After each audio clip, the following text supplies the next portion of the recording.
Okay, so today I'm going to be talking a little bit about renter's insurance.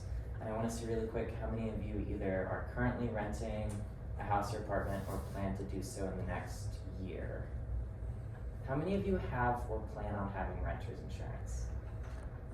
Okay, that's not that bad. I thought it would be worse. So I just want you to imagine you've had a really long day at school, you had an exam, the exam did not go well. You are really looking forward to going home, watching your favorite TV show on your brand new flat screen TV. When you open the door, you realize that something is terribly wrong. You can't see his head, but he has just been burglarized. This could be you.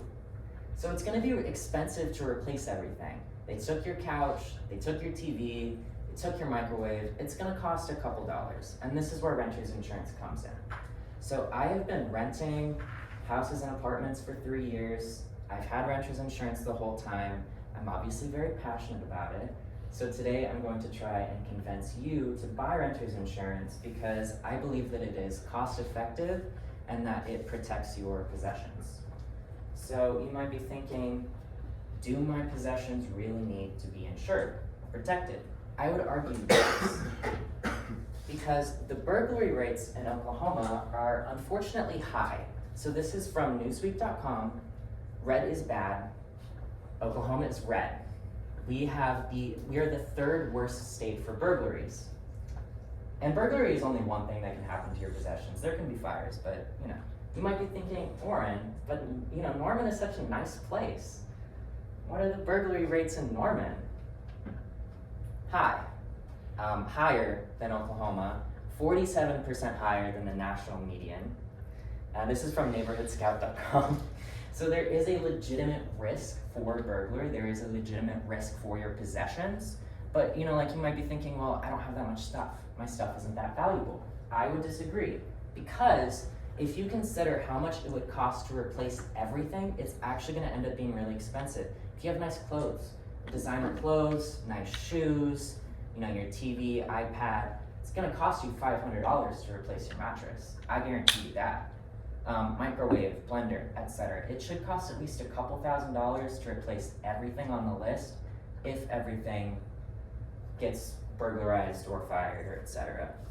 So because your possessions are valuable and there is a legitimate risk for burglary, there is a genuine need for renter's insurance. I believe that renter's insurance is a good solution because it's affordable. So, okay, don't let the map scare you. Yes, Oklahoma does have some of the highest renter's insurance costs in the country. This graphic is from smartfinancial.com. However, according to NARA, in Oklahoma, in 2024, the average cost for renter's insurance was only $18 a month. It's still $20 a month. You can swing it. If you go to Starbucks 3 times a month, that's renter's insurance right there. If you need something more affordable, you can go super bare bones. This is in October in Oklahoma in 2024, some of the cheapest policies that you can get. You can find one for probably $14 if you really just need to not spend a lot of money on it. But I wanna show you how much I get for $17 a month. So I have $25,000 worth of personal property insured for $17 a month. Me and my roommate each have a lot of stuff. We're both on the policy. If you want to put your roommate on the policy, you can split it. So instead of $17 a month, maybe it's $8.50 a month. I really do believe that it's a good financial decision. Jeff Metz says it really well in one of his articles. He says, renter's insurance is cheaper than buying new stuff. And I would agree. Because my $17 a month, it adds up to about $200 a year. My $200 a year doesn't even come close to $25,000. That's just me. So I feel like I've shown that renter's insurance is an objectively good purchase. And I want you to imagine a situation where renter's insurance would be beneficial for you. So again, you've had a long day at school, you're looking forward to going home, you pull into the parking lot, you see smoke. Somebody left the oven on. So everything in that apartment is gone. You can't sleep in that apartment tonight. Where are you gonna go? If you have family and friends, awesome. If you don't, you're staying in a hotel for the next month. Hotels are expensive. So now you have the cost to replace all of your possessions and a month in a hotel. Renter's insurance will not only cover your possessions, they will cover your hotel stay. If you have to eat out a lot because you're in a hotel and you don't have a kitchen, they can cover some of those restaurant meals. So it's a good Band-Aid for these like super terrible, scary situations. Okay, so, and it's not just, renter's insurance doesn't just cover fire and theft.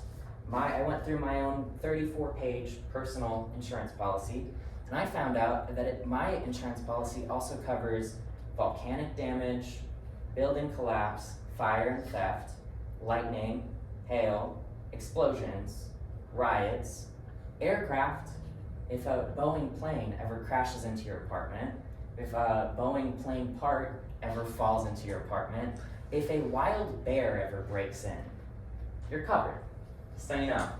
So I'm gonna wrap it up, unfortunately.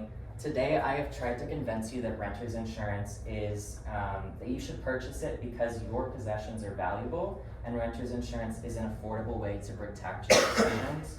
So I'm gonna ask, when you get home, I'm gonna ask you to just look at it if you don't already plan on having it. You can get online quotes, it'll take you 10 to 15 minutes. You can use any of these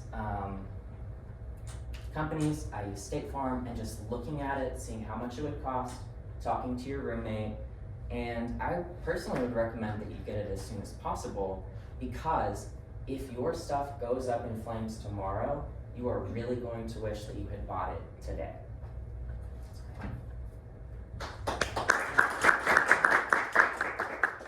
Here you go.